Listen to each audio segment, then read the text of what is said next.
A paz do Senhor, amém? Boa noite. Queria pedir você para abrir a palavra do Senhor no livro de Jonas, capítulo 1. É aí os profetas menores, antes de Miqueias, de Naum. Vai para Mateus e vai voltando aos pouquinhos que você vai achar. Jonas, capítulo 1, verso 1. Enquanto você encontra aí, eu quero testemunhar. Vocês sabem que há mais ou menos um mês atrás eu sofri uma intervenção emergencial por conta de um pneumotórax que eu tive, que é basicamente ar entre o pulmão e a pleura, e o pulmão ele vai sendo comprimido. E quando aconteceu isso comigo, começou no dia 10 de setembro, quando foi dia 16 eu fui ao minto. Começou no dia 6 de setembro e no dia 16 eu fui ao médico. E aí fiquei internada por 3 dias e esse processo da internação para cá, o Senhor começou a ministrar muitas coisas no meu coração. Eu não sei nem expressar, igual a gente não consegue expressar o quanto Jesus é lindo. Eu não sei nem expressar o que é que Deus ele realmente está trazendo de revelação ao meu coração, o que Ele está construindo em mim, mas eu sei que muita coisa mudou dentro de mim de lá para cá. E eu quero tentar compartilhar um pouco do que Deus me ministrou, do que Ele tem me ministrado. Quero dividir um pouquinho nessa noite. E por quê? Hoje eu quero falar um pouquinho sobre assumindo nossa responsabilidade. Todos nós que estamos aqui, nós reconhecemos que Deus ele é o Senhor da história. Amém? Todos nós reconhecemos isso. Mas a gente tem dificuldade de permanecer confiando em Deus em meio à nossa trajetória. E o pastor não sabia de nada do que eu ministraria, mas ele abriu o culto exatamente nesse contexto.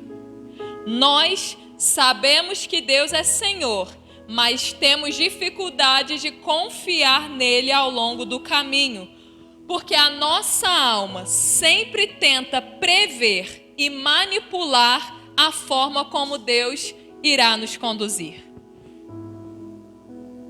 Entende isso? A nossa alma, ela tende a querer prever e manipular a forma como Deus vai agir. E Deus, ele não entra na nossa caixinha. Deus é Deus, amém? E eu quero dar só um exemplo base aqui, só para você entender o que eu quero dizer. Por exemplo, uma menina, ela sonha, uma menina que tem aliança com Deus, ela sonha em casar, ter filhos e formar uma família. Amém? Qual é a lógica para que isso aconteça? Você se casa, de repente evita uma gravidez por um tempo, até que você e seu marido decidem que vocês querem ser pais, e então Deus vem, abençoa e você engravida. Esse é o lógico. Esse é o óbvio. Só que Deus não é um Deus lógico e muito menos um Deus óbvio. Deus é Deus. Ou seja, Ele foge daquilo que eu e você possamos compreender na totalidade. E aí é por isso que no meio da história existem pessoas como eu, que só queria cumprir o propósito de multiplicar. Não para o seu bel prazer, não por um sonho pessoal, mas por entender que esse é o propósito do céu. Só que aí pessoas como eu, não são poucas, mas são muitas, enfrentam uma dificuldade surreal para conseguir viver o cumprimento desse propósito. É só para a gente entender como que Deus é Senhor da nossa história, mas na nossa trajetória a gente pode enfrentar situações que vão demandar de nós permanecer confiando, mesmo que tudo diga que não. A nossa mente, ela trabalha com o óbvio, mas Deus, como autor da vida, não apenas quer que nós cheguemos ao cumprimento total do nosso propósito, ao ápice desse cumprimento, mas Ele deseja nos transformar ao longo da história. Então, você vê o alvo da sua vida, mas Deus vê o que Ele vai fazer enquanto você se dirige para esse alvo.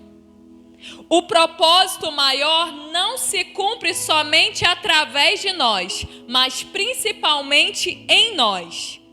Quando Deus opera em nós, o através de nós passa a ser uma consequência natural do Senhor. Então, talvez você tenha uma promessa de Deus na sua vida, de que Ele te usará para tocar nações. Aí, às vezes, você caminha visando o quê? Chegar na nação. Ou chegar nas nações. Só que o que Deus mais deseja não é que a gente chegue no propósito, mas que nós sejamos transformados enquanto estamos caminhando para lá.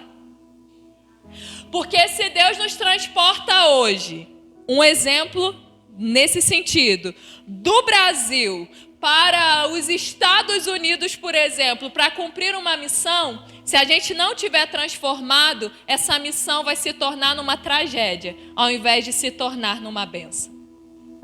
Se Deus nos chamou para sermos apóstolos e implantarmos o reino de Deus em diversas cidades do Brasil, se Deus nos transporta hoje da condição em que estamos, no estalar de dedos e nos coloca nessa condição, nós vamos destruir o propósito, porque não estaremos preparados.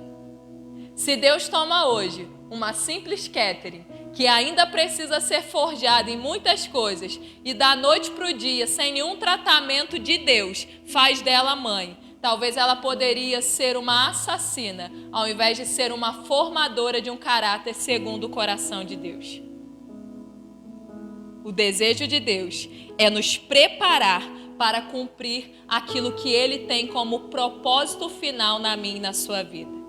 E se você é como eu, alguém que Deus quer escrever uma história de fé através de mim e de você, sua trajetória não vai ser simples e muito menos fácil. Mas ela será necessária para que o propósito se cumpra. É por isso que quando está diante de nós uma experiência desconhecida e até meio sombria, nós temos duas opções a escolher. Uma é a rendição ao medo, que nos leva à frustração e à desistência. A outra é a rendição ao Senhor, porque nós simplesmente confiamos no seu caráter. E talvez poucas coisas nos desafiem tanto quanto um problema de saúde. Existem todo tipo de problema, mas às vezes um problema financeiro você pode ser enorme, mas é algo terreno. Você trabalha, você vende, você dá seu jeito e Deus te leva a resolver. Agora, um problema de saúde que nem o dinheiro pode comprar, e aí eu não quero nem colocar o meu em ação, mas quero colocar problemas muito maiores que a gente sabe, pessoas com câncer, pessoas com doenças degenerativas, pessoas que da noite para o dia desenvolvem síndromes que o dinheiro dela não pode comprar a sua saúde. Essas pessoas, elas se encontram em um caminho com duas vertentes. Ou elas cedem ao medo, ou elas cedem à rendição ao Senhor. É quando você não sabe o que vai acontecer, mas você confia no caráter de Deus. Ou você confia na sua mente formatada no que você considera óbvio. Ou você é guiado pelo Espírito de Deus, que em muitos momentos fere a sua lógica, para que você viva experiências sobrenaturais com o Senhor. Ou a gente se conforma, ou a gente se deixa, ou a gente se transforma. Exatamente. Ou você se conforma, ou você se transforma. E Jonas, capítulo 1, no verso 1, diz assim: Palavra do Senhor que veio em visão, que em visão veio a Miqueias. Minto, estou errada. Jonas 1. A palavra do Senhor veio a Jonas, filho de Amitai, dizendo: levante-se, vá à grande cidade de Nínive e pregue contra ela, porque a sua maldade subiu até a minha presença. Jonas se levantou, mas para fugir da presença do Senhor, para Tarsis. Desceu a Jope e encontrou um navio que ia para Tarsis. Pagou a passagem e embarcou no navio para ir com eles para Tarsis, para longe da presença do Senhor. Que cidade era essa de Nínive? Nínive era a capital da Assíria. A Síria era um povo, os assírios eram um povo que infernizou a vida de Israel por muito tempo. Aí aqui nós vemos Deus chamando o profeta Jonas e dizendo: Jonas, eu quero que você vá até Nínive para pregar contra aquela cidade. E nessa hora, Jonas ele entra em crise. No livro de Jonas, o pecado que ele cita que a cidade cometia está no capítulo 3, verso 8, que diz assim, quando eles já estavam ali no momento para se arrependerem: todos devem ser cobertos de pano de saco, tanto as pessoas como os animais. Então clamarão fortemente a Deus e se converterão. E olha do que eles se converteriam: cada um do seu mau caminho e da violência que há nas suas mãos.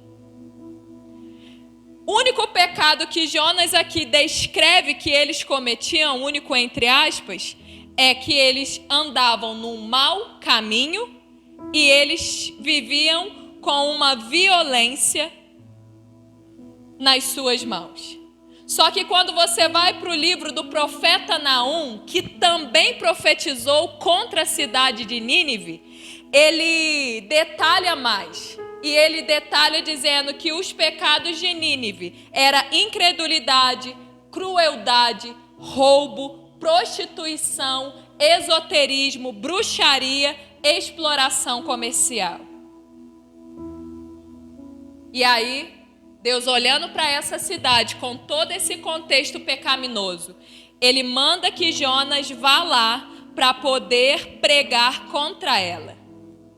Só que ao invés de Jonas se levantar para obedecer, nós lemos aqui que Jonas se levantou para quê?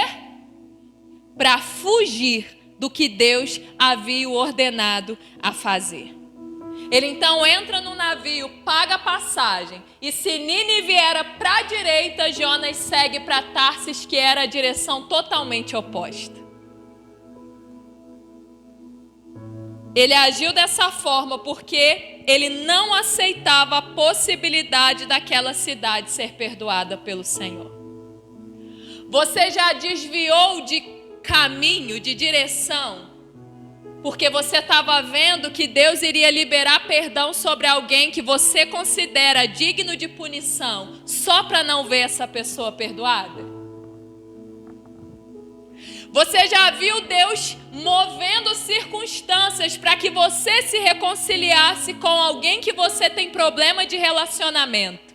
Mas quando você viu que isso estava começando a acontecer, você simplesmente disse: não, peraí, vou pagar a passagem para ir em direção oposta agora. Não, tá vindo aqui no final do ano, vai passar o Natal na minha casa, não, vou arrumar uma viagem agora. Vai vir congregar aqui na igreja, não, aí para mim é demais. Sinceramente, eu prefiro mudar de igreja do que ficar no mesmo lugar que essa pessoa. Jonas sabia que o Senhor é um Deus compassivo e misericordioso, ainda que ele seja igualmente justo.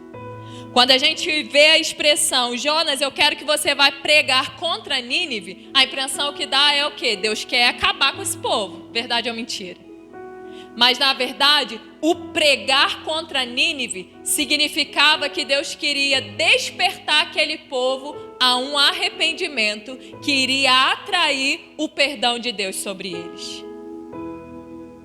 aqui, irmãos, fica evidente que a nossa desobediência é fruto de uma resistência à vontade de Deus, por conta do que Deus está nos ordenando a fazer, ir contra aquilo que nossa justiça caída defende. Quando Deus nos ordena a humildade, quando Deus nos ordena o perdão, a compaixão, a intercessão, a sua justiça caída, a minha justiça caída, começa a gritar: não, isso não, aí não dá para obedecer não dá para me render a isso não. E a gente faz igual Jonas, entra numa embarcação para se afastar de Deus.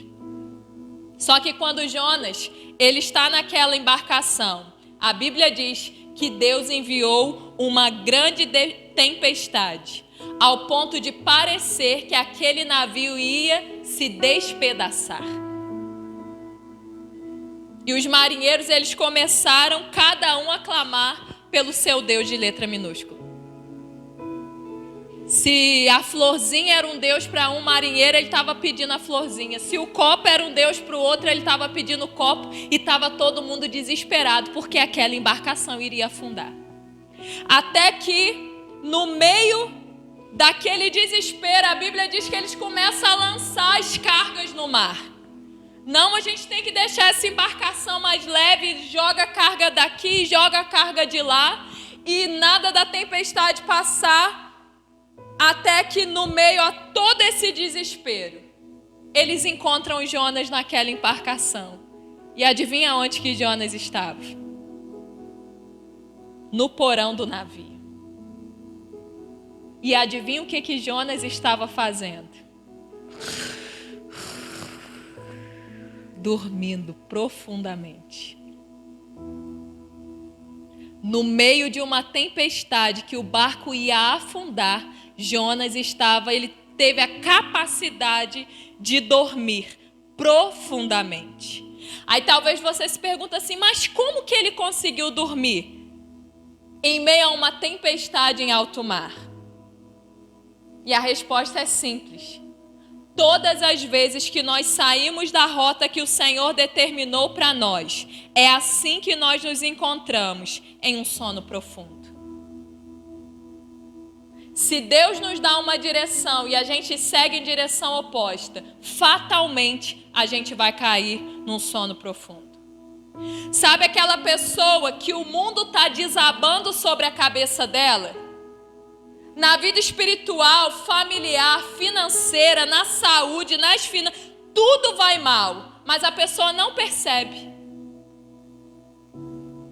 O mundo está desmoronando e a pessoa está ali, ó, igual que tomou uma anestesia e não está percebendo o que está acontecendo.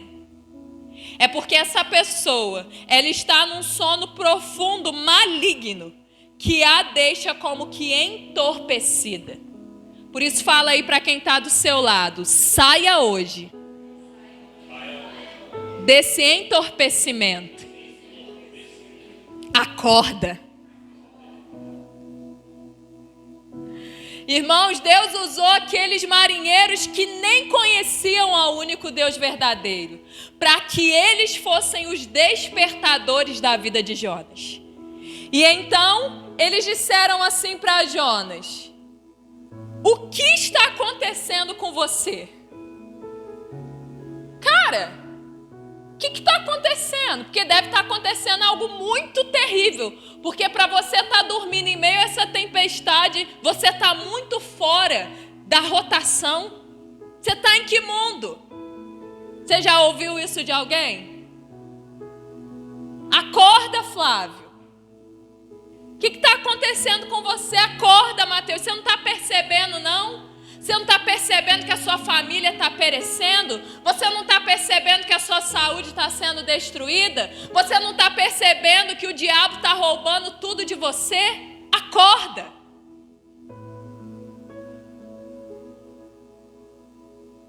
E então, aqueles marinheiros, eles decidiram lançar sortes para descobrir de quem era a culpa daquela tempestade em alto mar. E adivinha para quem a sorte caiu? Exatamente para Jonas. E aí eles foram até Jonas para poder questionar ele. Para dizer, quem é você? De onde você está vindo?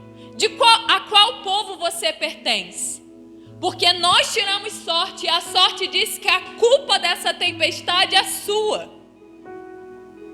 E quando Jonas disse que era hebreu, que temia ao Senhor, que é o Deus do céu que fez o mar e a terra, e falou que estava fugindo de Deus, aqueles homens ficaram com muito medo e perguntaram, o que é isso que você fez? Você está louco? Você está colocando a vida de dezenas, centenas de pessoas em risco? Porque você está fugindo do seu Deus? Você está louco? E eles queriam saber o que deveriam então fazer com Jonas. E Jonas disse, me lance no mar. Sabe, queridos, todos nós, o pastor já disse isso hoje, temos um lugar específico em Deus que nós devemos ocupar agora. Você e eu temos um lugar em Deus que devemos ocupar hoje. A gente precisa ter revelação disso para discernir se estamos no nosso lugar certo ou se estamos em um lugar que nós não deveríamos estar. E aí, quando esse discernimento vem, entendemos que muitas das tempestades que enfrentamos têm a ver com a nossa resistência de tomarmos o território que o Senhor tem para nós hoje. Se você começar a buscar em Deus, Senhor, eu estou no lugar certo? Talvez você vai chegar à conclusão, não, eu não estou no lugar certo. Eu estou num barco que eu não deveria estar. À medida que a gente vai tomando essa consciência, Deus começa a nos revelar quais são os territórios que nós precisamos ocupar. E existem territórios que dizem respeito a nós como espírito. Existem territórios que dizem respeito a nós como alma. E existem territórios que dizem respeito a nós como corpo. Onde você e eu precisamos estar nessas 3 dimensões. A falta de conhecimento e entendimento espiritual, emocional e até mesmo no que diz respeito ao corpo físico nos leva a pagar um preço altíssimo sem necessidade, além de também colocar os mais próximos de nós em apuros. Sabe aquela pessoa que não liga nada para a saúde dela? Que diz assim, água, Deus me livre, eu detesto água, não bebo não. Com maior prazer, com maior orgulho. Ela pensa o quê? Quando muito. Eu estou prejudicando só a mim, que mal faz? O problema é meu. Só que isso é a maior ilusão. Porque quando tem um doente em casa, a família toda sofre, não sofre só aquele doente. Quando a morte chega prematuramente para alguém, não sofre quem morreu. Num primeiro momento. Talvez ela vá para um lugar que o sofrimento seja eterno. Mas quem sofre é quem fica.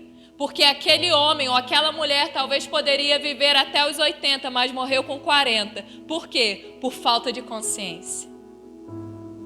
Mas sou eu que estou amargurado. Mas sou eu que não liberei perdão. O problema é meu. Eu que estou aqui. Deus conhece, um dia Ele me muda. Aí você pensa, é só você que tem problema com isso, né? Não. Às vezes um filho, um marido, uma nora, um genro, um filho, cara, tá sofrendo, porque a pior coisa que tem é conviver com uma pessoa amargurada. A hora que eu quiser, eu me rendo a Jesus. Por enquanto, eu escolho não ser salvo. Não pense que só você que está pagando o preço por isso. Porque tem muita gente que era através do seu testemunho que seria transformado e está atrasando o processo porque você está com o coração resistente ao Senhor. Uma coisa é certa, naquele barco não era para Jonas estar. E mesmo com muito temor de jogar Jonas para fora do barco, aqueles homens concluíram que eles não tinham outra escolha. Eles oraram agora não ao Deus de letra minúscula, mas ao Deus verdadeiro e disseram assim: Senhor, nos perdoe, mas a gente vai ter que lançar ele. Nos limpe desse sangue, mas nós vamos ter que lançar ele fora. Porque ou Jonas saía, ou todos morreriam. Se nós permanecermos num lugar onde Deus não tem para nós, todos ao nosso redor correm o risco de morrer. Sabe, queridos, nós precisamos ter discernimento quando estamos em meio a uma tempestade. Porque quando buscamos ao Senhor e nada muda, possa ser que Deus queira mudar a nós mesmos. E para isso seja necessário que nos lancem para fora do barco da nossa desobediência. Sabe aquele problema de saúde que a gente clama uma vida inteira, mas parece que nada muda? Talvez a gente esteja no barco errado. Deus esteja sinalizando para uma direção e a gente está indo para outra. Vai dar certo? Aí a gente precisa que alguém tenha a coragem de jogar a gente para fora desse barco, de tal maneira que a gente se conscientize e tome a postura certa para que os males que nos acompanham nos deixem. Então, quando eles criaram coragem e Jonas foi jogado para fora do barco, Deus ordenou que um grande peixe o engolisse e ele esteve 3 dias e 3 noites no ventre do peixe. Abre para mim, Mari, por favor, Mateus 12, verso 38. Não precisa sair de Jonas aí não, que depois vai ser difícil de voltar. Melhor acompanhar aqui. Mas Jesus, ele citou isso. Olha o que Jesus disse no verso 38. Então, alguns dos escribas e dos fariseus tomaram a palavra dizendo: Mestre, quiséramos ver da tua parte algum sinal. Mas ele lhes respondeu e disse: Uma geração má e adúltera pede um sinal, porém não se lhe dará outro sinal senão o do profeta Jonas. Pois como Jonas esteve 3 dias e 3 noites no ventre da baleia, assim estará o Filho do Homem 3 dias e 3 noites no seio da terra. Olha que interessante. Nada na palavra de Deus é desconectada. E Jonas ter ido para o ventre de um peixe grande significava ou apontava para os 3 dias que Jesus passaria dentro daquele túmulo. O grande peixe era a tipificação da sepultura de Jesus, onde ele passaria 3 dias, mas ressuscitaria vencendo a morte de uma vez por todas. Jesus venceu a morte porque cumpriu a sua missão aqui na terra, salvar a humanidade através da morte de cruz. E Jonas só foi restaurado à terra, ressuscitado, depois de entender e aceitar cumprir a missão para a qual Deus o havia escolhido e chamado. A morte não pôde deter ao Senhor porque nele não havia pecado. E o ventre do peixe não pôde deter Jonas, porque ele foi constrangido ao arrependimento pelo Senhor.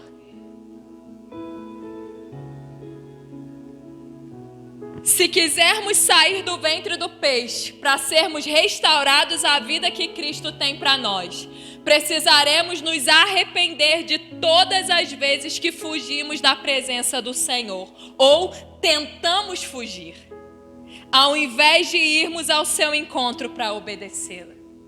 O salmista diz: para onde fugirei da tua presença? Se for ao mais alto céu, lá estás. Se descer ao mais profundo abismo, lá estás. Nós não podemos fugir da presença de Deus. Só que Jonas não havia entendido isso até então. A sepultura não deteve Jesus porque não havia pecado. O ventre não pôde deter Jonas porque ele encontrou um lugar de arrependimento. Jonas ali no ventre do peixe faz a sua oração diante do Senhor. E no capítulo 2 de Jonas, verso 10, diz assim: E o Senhor falou ao peixe, e este vomitou Jonas na terra. Que o Senhor fale aos marinheiros espirituais, aos anjos dele, aos anjos do Senhor nessa noite, para que eles possam nos lançar para fora da embarcação. Que Deus envie, primeiro, a tempestade. Segundo, os marinheiros nos joguem para fora. Terceiro, que o grande peixe venha enviado pelo Senhor para nos engolir. E que o Espírito Santo, dentro do peixe, possa nos levar a um lugar de verdadeiro arrependimento. E aí, depois disso, pela segunda vez a voz do Senhor vem a Jonas, dizendo para que ele se levantasse e fosse até Nínive para pregar contra ela a palavra que Deus lhe daria. E aí, aqui, a Bíblia diz que Jonas obedece a Deus, mesmo sem vontade. Jonas aqui, ele obedeceu não com motivação de amor, não com motivação de alegria, mas ele simplesmente obedeceu. Nínive era uma cidade muito importante diante de Deus, a Bíblia fala. E a Bíblia diz que era necessário 3 dias para percorrê-la. Mas sabe como que Jonas pregou? Em 1 dia. Talvez por um lado a gente pensa, nossa, ele foi fera. Não, ele foi sem vontade. Sabe aquela coisa que para deixar bem limpo você tem que arrastar o móvel, você tem que varrer por baixo, você tem que varrer por trás, passar pano e voltar para o lugar? Jonas não fez assim. Ele veio pelo meio do caminho, passou a vassoura mais ou menos, levantou o tapete, jogou um pouco de sujeira e pronto, tá limpo. Só que, mesmo fazendo em 1 dia, entre aspas, de qualquer maneira, o que demoraria 3 dias para ser feito, Jonas saiu dizendo: ainda 40 dias e Nínive será destruída. Ainda 40 dias e Nínive será destruída. Ainda 40 dias e Nínive será destruída. Sabe o que aconteceu? A cidade inteira se arrependeu. Ele não foi com aquele discurso sobrenatural. Ele foi de má vontade, mas ele disse o que Deus havia dito que ele precisaria proclamar naquele lugar. E porque ele obedeceu, o propósito de Deus se cumpriu. E de maneira totalmente divina, os ninivitas creram em Deus, proclamaram um jejum até para os animais, e desde o rei até o menor, eles se vestiram com roupa de pano de saco em arrependimento ao Senhor. Aí olha aí, capítulo 3, verso 10. O que aconteceu? A Bíblia diz que Deus viu o que eles fizeram, como se converteram do seu mau caminho, e Deus mudou de ideia quanto ao mal que tinha dito que lhes faria, e não o fez. Eles eram merecedores de punição, mas porque se arrependeram, eles receberam a misericórdia de Deus. Deus, queridos, não tem prazer na morte de pecadores e ímpios, mas tem prazer no arrependimento e na conversão dos maus caminhos para o caminho chamado Jesus.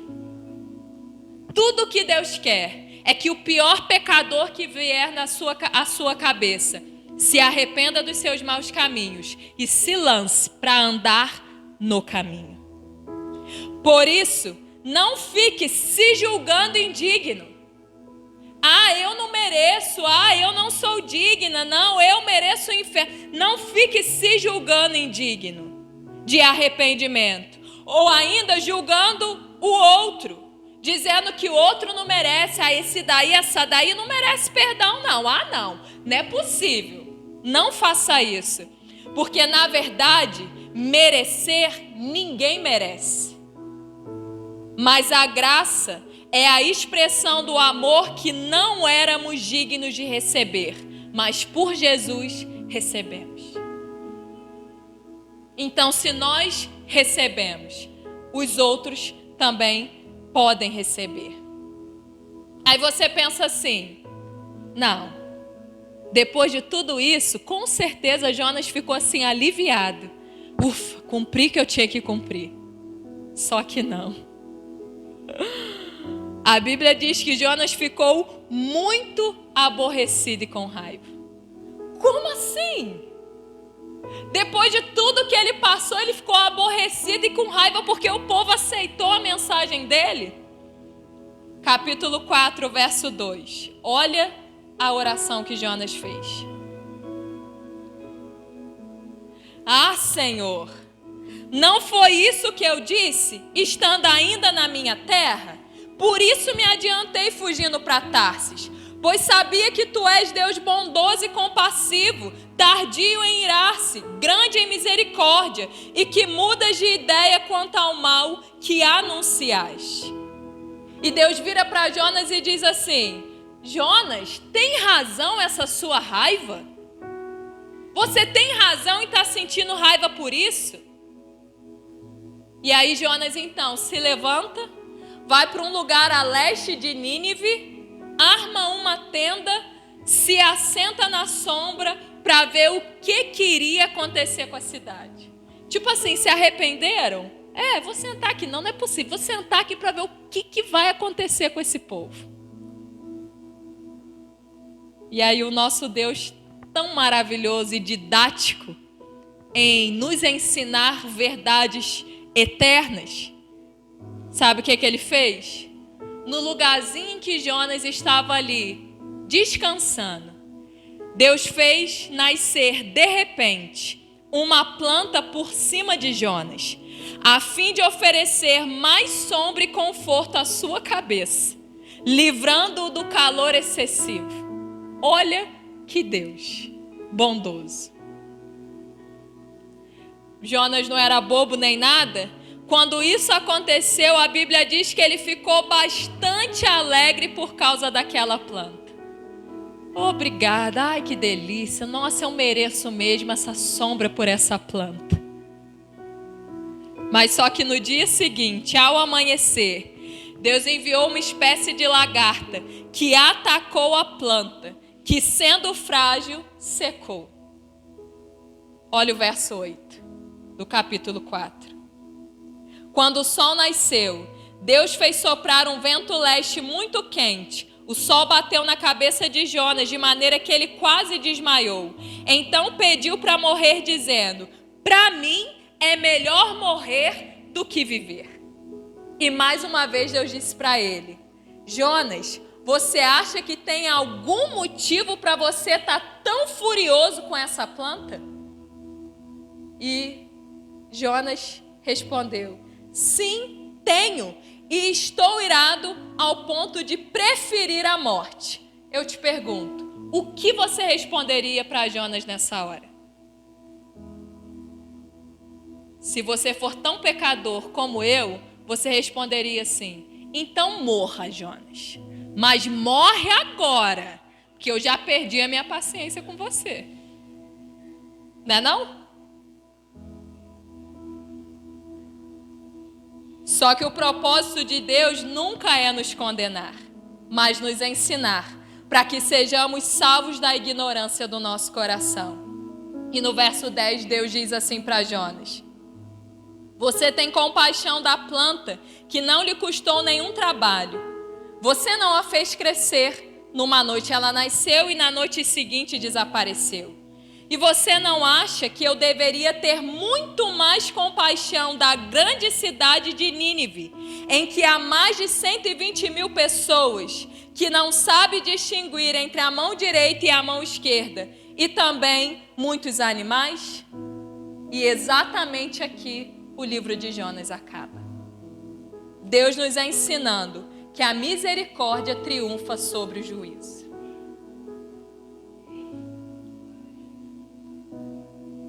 E eu quero concluir dizendo que nós precisamos aprender que a forma como Deus trabalha é diferente como nós pensamos, porque nós somos limitados, mas Deus é todo-poderoso. O desejo do profeta Jonas era pregar o juízo, mas naquele momento Deus desejava redimir o povo de Nínive. Depois veio o profeta Naum. Ele foi levantado por Deus para declarar juízo sobre Nínive, mas Jonas foi designado para profetizar para arrependimento. Resistir em obedecer a Deus atrai danos terríveis à nossa vida. Existe um lugar no Senhor que nós devemos ocupar e assumir ainda hoje. Precisamos tomar a nossa responsabilidade no que diz respeito à nossa vida espiritual, familiar, saúde, financeiro, ministério. E enquanto nós não compreendemos isso, nossa vida fica paralisada aonde? No ventre do peixe.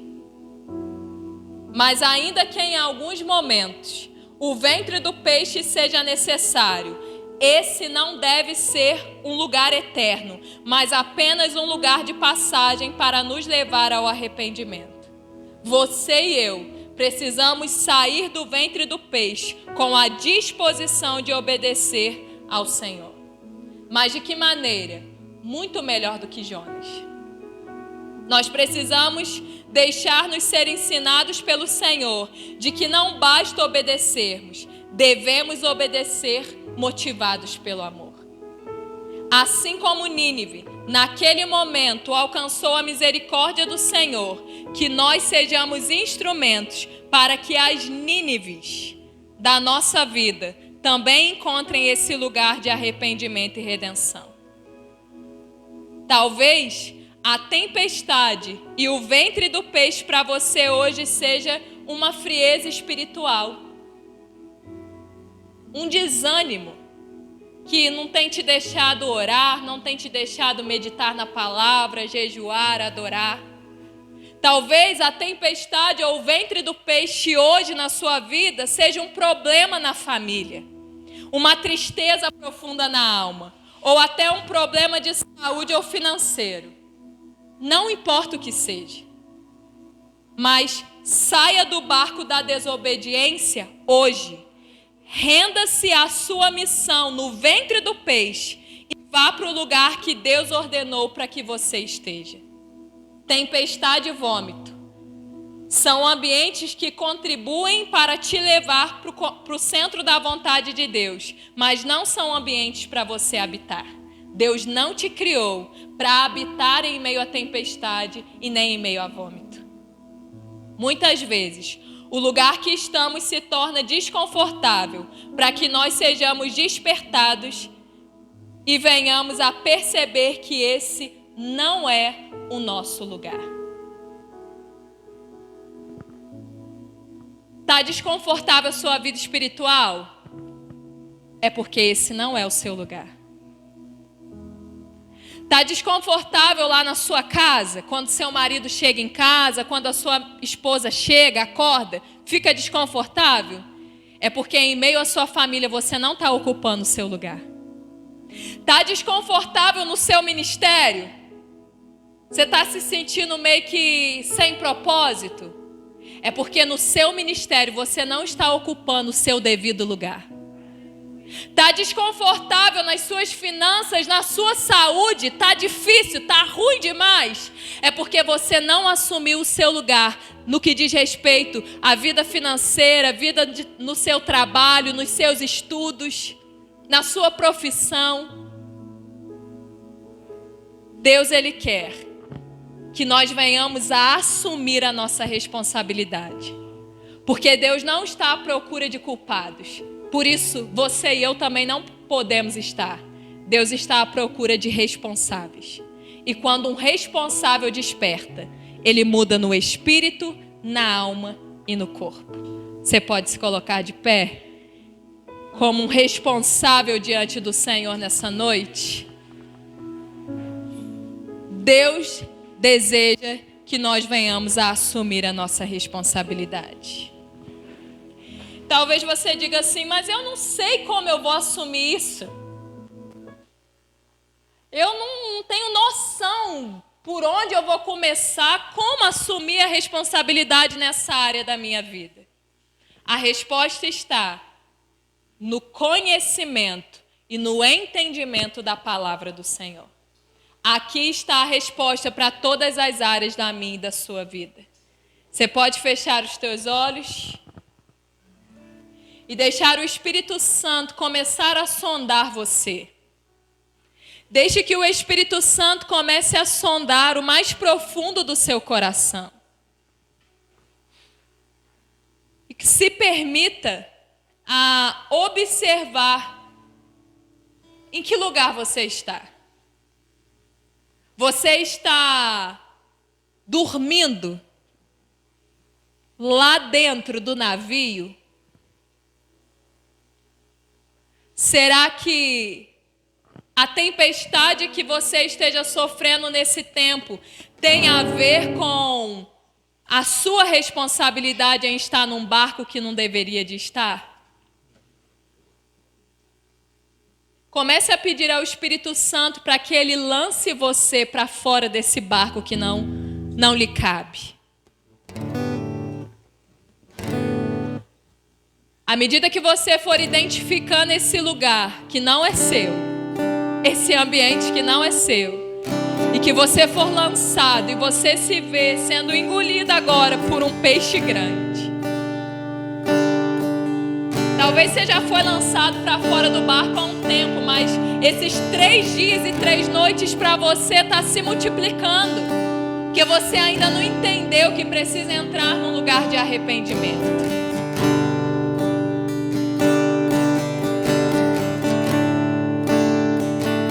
Comece a reconhecer diante do Senhor que quando Deus te disse para tomar uma decisão, uma postura, para tomar um destino, você tomou um destino de maneira diferente. Comece a reconhecer que você se arrepende de fugir de Deus. Você se arrepende por saber o que é certo, mas fazer o que é errado. Senhor, em nome de Jesus, nós nos rendemos a Ti nessa noite. Senhor, pessoas que estão ouvindo essa mensagem se encontram em circunstâncias totalmente diferentes uma das outras. Senhor, cada um de nós estamos vivendo experiências específicas. Mas a verdade é, Senhor, que Tu não perdes o controle de nada em cada uma das nossas vidas. O Senhor é o mesmo Deus ontem, hoje e será eternamente. Nós sabemos, Jesus, que o Senhor tem um propósito a cumprir através de nós. Mas se esse propósito não se cumprir em nós, o através de nós ficará comprometido. É por isso, Senhor, que nessa noite nós declaramos que mais do que fazer, nós anelamos em ser transformados pela presença do Senhor. Hoje não importa o alvo em que nós chegaremos, não importa mais do que em quem estamos sendo transformados até chegarmos nesse alvo. Por isso, Senhor, ao invés de temermos e desistirmos, nós escolhemos nos render e permitir que o Senhor nos transforme em meio às nossas circunstâncias. Perdoe-nos a dureza do nosso coração. Perdoe-nos, Senhor, porque espiritual, emocional e fisicamente nós temos padecido por ignorância, por negligenciarmos aquilo que o Senhor nos entregou para que nós cuidássemos como mordomos do Senhor. E eu declaro nessa noite, Jesus, que nós estamos sendo constrangidos para fora do barco. Nós estamos sendo constrangidos a cumprir a nossa missão e de maneira obediente por amor. Nós queremos render graças a Ti por tudo. Nós não precisamos, como Jonas, desejar a morte, uma vez que nós já morremos no ventre do peixe e ressuscitamos ao 3º dia para cumprirmos o nosso destino profético no Senhor. Eu declaro vida, Senhor. Eu declaro vida no espírito, vida na alma e vida no corpo. Eu declaro saúde espiritual, saúde emocional e saúde física. Porque se essas 3 dimensões não estiverem em equilíbrio, nós falharemos no nosso propósito. Nós recebemos, Senhor, a Sua palavra nessa noite e assumimos a nossa responsabilidade. Em nome de Jesus. Amém.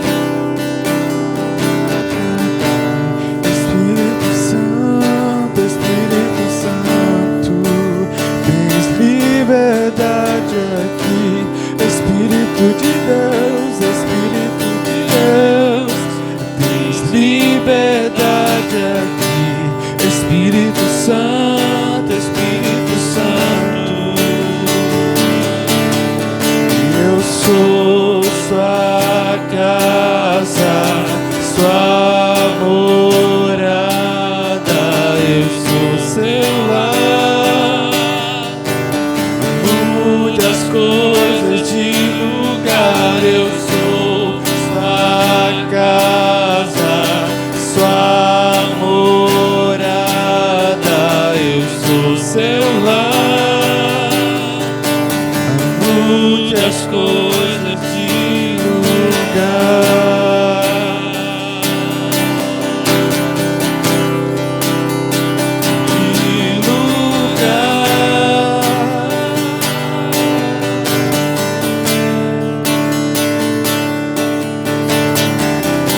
Interessante que quando ela falava sobre Jonas dormindo no fundo do navio, e aí me fez lembrar que Jesus também dormiu na tempestade. Jonas dormiu na tempestade e Jesus também dormiu na tempestade. E aí Deus trouxe algo no meu coração, que o importante não é dormir na tempestade, o importante é para onde você está indo durante a tempestade. Que Jonas dormia fora do propósito de Deus. É o sono da desobediência, o sono do deixa, as coisas já estão indo de mal a pior mesmo, deixa eu ficar a par da situação. E ficar tão a par da situação que ele dormiu profundamente, sem se importar com o que estava acontecendo. Esse é o sono da desobediência. Mas Jesus dormiu também na tempestade. Só que o sono de Jesus foi um sono de descanso. Porque Jesus, quando sobe no barco, vai com os seus discípulos, ele fala assim: ó, nós vamos atravessar para o outro lado. Quem falou não foi um discípulo, quem falou foi o próprio Jesus. Nós temos um alvo, nós temos um objetivo, nós temos um propósito a cumprir do outro lado do rio, e nós vamos atravessar. Nós vamos. E ele então ele dorme na tempestade porque é um sono de descanso, é um sono de uma pessoa que sabe onde está, que está no centro da vontade de Deus, mesmo na tempestade. Se ele falou que vai atravessar, vai atravessar. E quando a tempestade bate, os discípulos ficam desesperados: nós vamos morrer, nós vamos morrer, nós vamos morrer, nós vamos morrer. E eles vão até Jesus, e Jesus está dormindo. Imagina os discípulos perguntando: meu Deus do céu, esse homem não é normal não. Tempestade batendo, nós estamos quase morrendo e ele dormindo. E aí Jesus levanta, acalma a tempestade e olha para ele e fala assim: homens de pequena. Então o importante não é dormir. Dormir você pode, desde que você durma corretamente, indo para o lugar correto. Porque se você estiver indo para o lugar errado, você estiver no lugar errado, você está dormindo um sono da desobediência. Agora, se você estiver no propósito de Deus, alinhado com o coração do Pai, você pode até dormir, mas é um sono de descanso, é um sono de repousar nos braços de Deus. É as viúvas lá, as noivas, as 10 virgens, as 10 noivas que dormem. A Bíblia fala que as 10 dormem. O problema não é dormir, irmãos. O problema é como a pessoa está dormindo. 5 delas dormiam descansadas, porque tinha azeite em reserva. Elas tinham cuidado de tudo, estava tudo certinho. Então vou dormir, porque o noivo está demorando a chegar. Eu vou dormir, vou dar uma descansada, porque eu sei que está tudo no controle, porque eu estou no centro da vontade. As outras dormiram um sono displicente, um sono de uma pessoa que não sabe nem o que está acontecendo, porque elas tinham azeite só para a sua lamparina. E quando o noivo bate, o desespero bate ao mesmo tempo.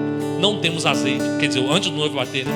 Nós não temos azeite, me presta um pouco da sua, e fora do lugar completamente, né? Quando o noivo bate. E elas saem para comprar, mas quando voltam, as preparadas, que também haviam despertado juntamente com elas, entram nas bodas do Cordeiro. Então o importante não é dormir, o importante é saber onde você está. Você sabe onde você está? Se você não souber, nessa noite é uma oportunidade de você saber onde você está, para você dormir corretamente. Prefira dormir na tempestade o sono do descanso, o sono onde você realmente pensa assim: eu estou no centro da vontade do Pai, eu vou atravessar para o outro lado, porque Ele falou que eu vou atravessar. Não seja como Jonas, não durma o sono da desobediência. Pai, nós queremos te agradecer por essa noite. Nós queremos louvar o Senhor, ó Pai. Nós queremos entender, ó Deus, que estamos sendo alinhados todos os dias para o cumprimento da sua vontade na nossa vida. E é para isso que nascemos. Nascemos para cumprir a sua vontade. Nascemos para cumprir um propósito. E este propósito não é determinado por mim, não é determinado pela minha família, não é determinado pelo meu pastor, pela igreja. Esse propósito é determinado pelo Senhor. O Senhor usa a igreja, o Senhor usa os pastores, o Senhor usa a minha casa, o Senhor usa o meu marido, usa a esposa, usa os filhos, mas o desígnio do seu coração vem do seu coração.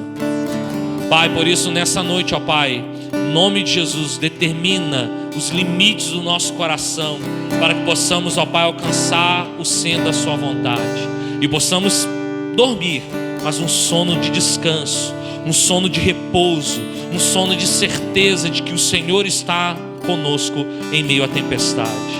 Pai, que o Senhor alcance o coração de cada um aqui nessa noite, cada família, cada casa, aqueles que nos ouvem online, daqueles que nos ouvirão depois. Deus, que eles sejam tocados pela Tua presença.